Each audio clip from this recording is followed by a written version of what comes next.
On vit une époque assez déroutante, vous ne trouvez pas? Ah oui, complètement. D'un côté, les progrès techniques, médicaux, sociaux, tout ça nous a offert un luxe absolument inouï. Du temps Énormément de temps, du temps libre. en quantité astronomique par rapport à nos ancêtres. Et pourtant, j'ai l'impression qu'on n'a jamais été aussi pauvre en attention. On se sent constamment sollicité, fragmenté, quoi.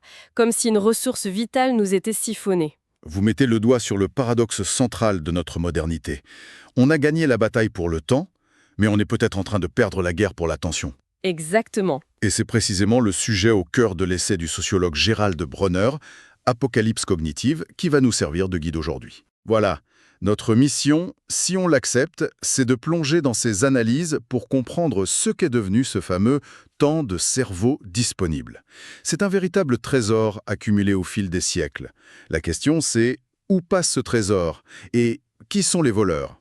Alors, Bronner propose une réponse assez radicale. Ce n'est pas tant une conspiration, en fait, qu'un phénomène de marché. Il parle d'une dérégulation massive du marché cognitif. C'est-à-dire, En clair, l'information est devenue surabondante. Et tout le monde, médias, influenceurs, publicitaires, nous tous, peut diffuser ses idées. Ça a créé une concurrence féroce, mondiale, pour la seule ressource qui n'est pas extensible, notre attention. d'accord. La grande question, c'est de savoir quelles sont les règles de ce nouveau jeu. Dans cette immense cacophonie, quel produit pour le cerveau gagne systématiquement? Et pour bien saisir l'enjeu, il faut d'abord prendre la mesure du trésor dont on parle. Ce n'est pas une petite cagnotte, hein. Non, loin de là. Quand Bronner chiffre ce temps de cerveau disponible, les résultats sont... Il donne le vertige.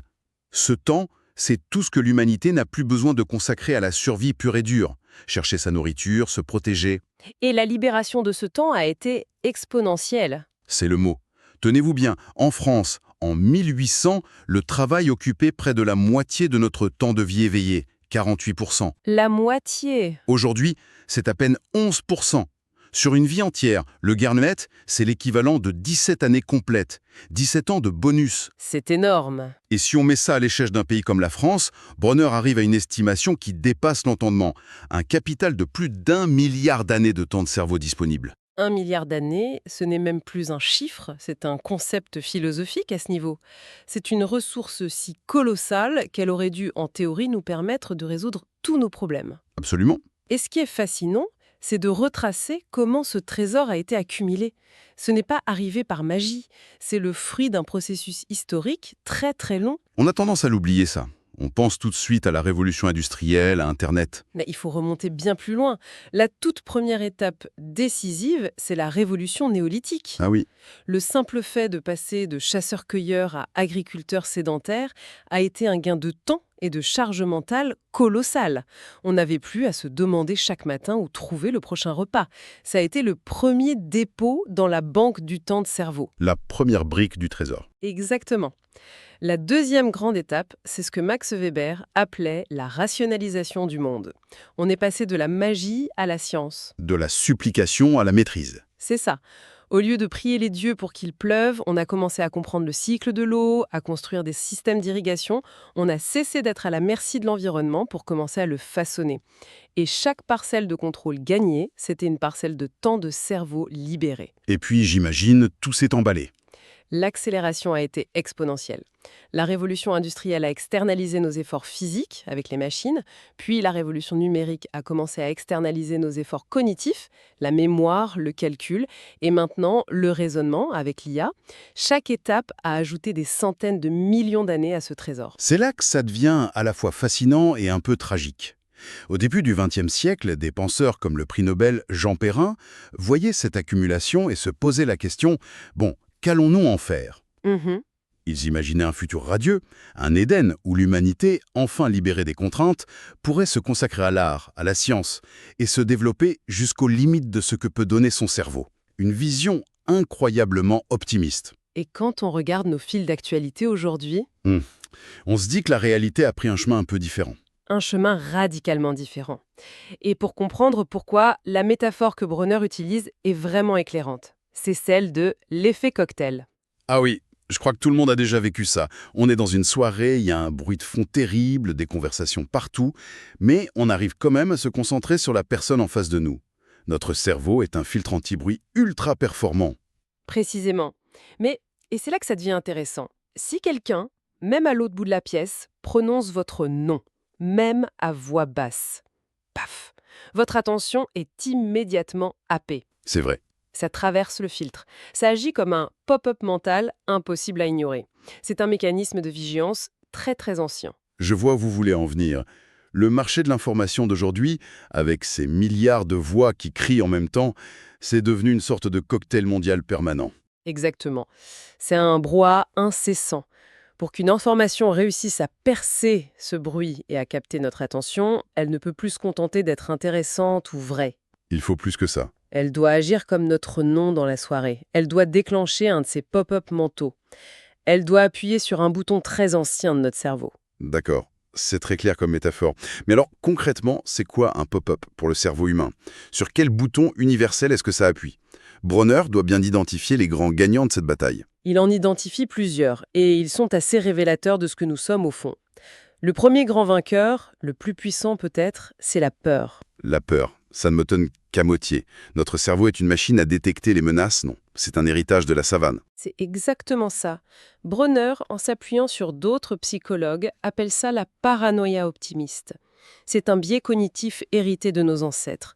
Pour eux, il y avait deux types d'erreurs possibles. Fuir pour rien ou se faire dévorer. Voilà, prendre un bruissement de feuilles pour un prédateur et fuir, ou prendre un prédateur pour un bruissement de feuilles et y rester. La première erreur ne coûte qu'un peu d'énergie. La seconde coûte la vie. Donc, par sélection naturelle, nous sommes tous les descendants des grands paranoïaques. Ceux qui ont survécu sont ceux qui surévaluaient systématiquement la menace. Tout à fait.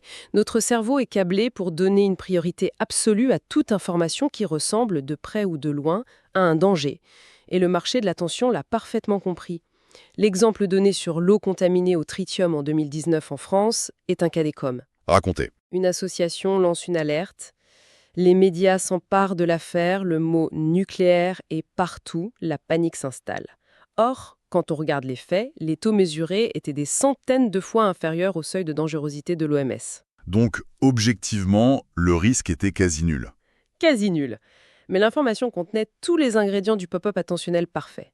Un danger invisible, potentiellement mortel, lié au nucléaire. La peur est un produit cognitif d'une efficacité redoutable, peu importe sa validité factuelle. Et la conséquence de ça, c'est qu'on finit par avoir une carte des risques complètement déformée dans notre tête. On panique pour des choses anecdotiques. Et on ignore des menaces bien plus graves, mais moins spectaculaires. C'est le drame de cette situation. Nos ressources attentionnelles, mais aussi financières, ne sont plus allouées en fonction de la gravité réelle des problèmes, mais de leur impact émotionnel. C'est ce que montrent les chiffres sur les dons, par exemple? Oui, les chiffres américains cités par Bronner sont frappants. Les maladies cardiaques tuent 100 fois plus que la sclérose latérale amyotrophique, mais ne reçoivent que 2 fois plus de dons. Pourquoi? Parce que le Ice Bucket Challenge a créé un pop-up émotionnel mondial. Autre exemple, le suicide représente moins de 2% des morts aux États-Unis, mais occupe 12% des articles de presse sur les dangers. Le marché de l'attention ne reflète pas la réalité, il reflète ce qui fait peur. La peur, c'est un levier majeur. Mais je pense à mon fil d'actualité. Il n'est pas seulement rempli de nouvelles anxiogènes, il est surtout rempli de colère, de polémique. C'est le deuxième grand gagnant, j'imagine. La conflictualité, le clash. C'est le deuxième aimant à attention, et il est tout aussi puissant. Le conflit, au fond, est une forme métamorphosée du danger. Ce n'est plus le prédateur dans le buisson, mais la menace au sein du groupe. La menace sociale. Exactement. Nous sommes des primates sociaux. Notre survie a toujours dépendu de notre capacité à évaluer les alliances, les trahisons, les rapports de force. Un conflit est une information de premier ordre pour notre cerveau social. Et les exemples tirés des recherches Google sont édifiants. Prenons le rappeur Booba. On pourrait croire que son pic d'intérêt, ce serait la sortie d'un album majeur. Un disque de diamant, oui. Mais non. Le pic le plus élevé de toute sa carrière sur Google, c'est sa bagarre avec le rappeur Karis à l'aéroport d'Orly. Le conflit écrase la création. Et ce qui est terrible, c'est que ce mécanisme est auto-renforçant. Les plateformes voient que la bagarre de Booba génère des millions de clics. Donc la prochaine fois, ils vont en faire leur titre principal. Le marché ne fait pas que répondre à la demande, il la façonne et l'amplifie. On voit la même chose en politique. L'exemple de Manuel Valls est fou. Le moment où les Français l'ont le plus cherché sur Google, ce n'est pas quand il était Premier ministre pendant les attentats de 2015. Un moment historique pourtant. Non, c'est la gifle qu'il a reçue pendant une campagne. Un fait divers prend le pas sur l'histoire. C'est la prime à la simplification. La gifle, c'est un drame simple. Un agresseur, une victime. C'est facile à comprendre, ça suscite une émotion immédiate. La gestion d'une crise terroriste, c'est d'une complexité infinie. Le cerveau choisit la facilité. Toujours. Et les réseaux sociaux sont le terrain de jeu idéal pour ça. La colère est de loin l'émotion qui s'y propage le plus vite et le plus loin. Ajoutez à ça l'anonymat qui favorise la désinhibition numérique. Et on obtient ce que Bronner appelle une culture de l'indignation totale. Le moindre fait divers est monté en épingle, transformé en scandale moral. C'est un carburant inépuisable pour la machine. Absolument. C'est un moteur qui tourne à plein régime 24 heures sur 24. D'accord. On a la peur, le conflit. Et il y a un troisième grand gagnant, peut-être le plus fondamental de tous, celui qui se révèle quand toutes les barrières tombent. La sexualité. Oui, et l'analyse de Bronner sur ce point est fascinante, parce qu'il la traite comme une gigantesque expérience naturelle. Que se passe-t-il lorsque vous supprimez les coûts sociaux associés au désir, la honte, le jugement, grâce à la technologie? Une demande absolument colossale se révèle. L'histoire qu'il retrace est parlante. Il y a des pionnières comme Beate Uhse en Allemagne, qui ouvre le premier sex shop de l'histoire en 1962. Le nom de la boutique était très pudique d'ailleurs. Ah oui. Magasin spécialisé pour l'hygiène maritale. On sentait déjà la demande qui ne pouvait pas s'exprimer ouvertement. Et puis la technologie a offert un premier paravent, l'anonymat. En France, l'exemple du Minitel Rose est resté dans les mémoires. À son apogée, il représentait la moitié du trafic total du Minitel. La moitié. La moitié. C'était le premier signe de l'ampleur de cette appétence, dès qu'un écran la protégeait du regard des autres. Mais le Minitel, c'était l'âge de pierre comparé à Internet. Aujourd'hui, les chiffres cités à propos de plateformes comme Pornhub sont si grands qu'ils en deviennent abstraits. C'est vrai. On apprend que plus d'un tiers des vidéos vues en ligne dans le monde sont pornographiques et que chaque année, rien que sur ce site, l'humanité consacre l'équivalent de 629 880 années de temps de cerveau disponibles. Presque 630 000 ans, chaque année. C'est inimaginable. Arrêtons-nous sur ce chiffre une seconde. 630 000 ans. C'est plus du double du temps qui nous sépare de l'apparition de l'Homo sapiens.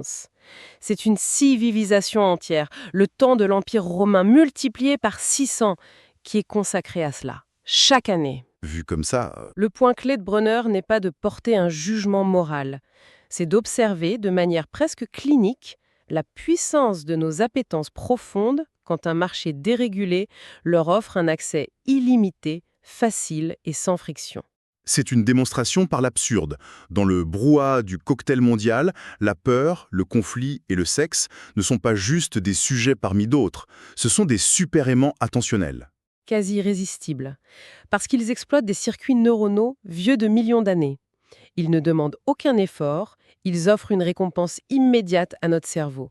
C'est la voie de la facilité cognitive. Alors, si on essaye de prendre un peu de recul, que retenir de tout ça? On part d'un constat presque merveilleux. L'humanité a accumulé ce trésor, ce capital fou, de plus d'1 milliard d'années de temps de cerveau. Et ce trésor, au lieu d'être investi dans la résolution des grands problèmes, se fait piller par un marché de l'information qui a découvert comment cibler la partie la plus ancienne, la plus instinctive de notre cerveau. Avec des produits cognitifs souvent pauvres, des peurs disproportionnées, des conflits stériles, des distractions infinies. On se retrouve face à un choix, individuel et collectif, qui est assez vertigineux. C'est la question fondamentale que soulève la source en conclusion. Notre cerveau est constamment en train d'arbitrer entre deux grandes stratégies. D'un côté, il y a ce que les neuroscientifiques appellent l'exploitation, C'est-à-dire, profiter de ce qu'on connaît déjà, suivre les chemins balisés, les solutions faciles qui demandent peu d'énergie. c'est cliquer sur le titre le plus racoleur, regarder une vidéo de chat, scroller sans fin sur un fil rempli de clash. C'est la pente naturelle, quoi. Exactement. Et de l'autre côté, il y a l'exploration, C'est la stratégie inverse, chercher la nouveauté, affronter la complexité, sortir de sa zone de confort. Apprendre quelque chose de difficile. Voilà, lire un essai exigeant, apprendre à coder, comprendre les subtilités d'un débat scientifique, ça demande un effort conscient. Et c'est peut-être la pensée finale qu'on peut laisser à celles et ceux qui nous écoutent. Tout le système du marché cognitif actuel est conçu pour nous pousser, avec une efficacité redoutable, sur la pente de l'exploitation de nos instincts. La question devient alors, comment peut-on, consciemment, faire pencher la balance vers l'exploration? Comment transformer ce temps de cerveau disponible, non pas en temps de cerveau consommé passivement, mais en temps de cerveau activement investi. Investi dans l'apprentissage, la créativité, la nuance. La première étape, et c'est peut-être la plus importante, c'est de comprendre les règles de ce jeu, pour ne plus en être le simple